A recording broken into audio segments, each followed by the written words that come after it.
Good morning. This is Dee-Dee Devin from Divine Intervention, Lifestyle and Nutrition Health Coaching.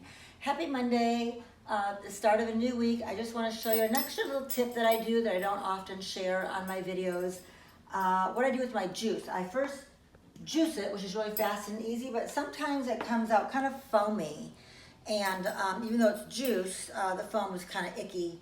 So to really make it a delicious smoothie or juice, I pour it through a strainer, if you can see this, and then into a pitcher.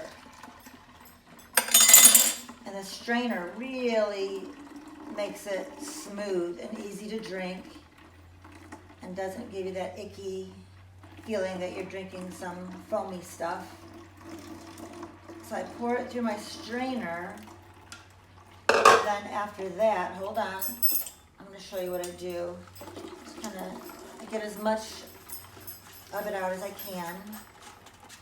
And today's juice is pretty basic. It's apple, celery, chard, ginger, cucumber, and lemon. So then, even when I'm in the kitchen and I'm cooking, because even though I'm a health coach, I really don't enjoy cooking. I cook once and I eat twice, so I'm not a slave to the kitchen. So when I juice once and then I'll drink it twice. And so I take one of my little mason jars and I'll fill that up. And so there is another breakfast or snack. So hope that's an extra little tip for you. Have a lovely day. Namaste.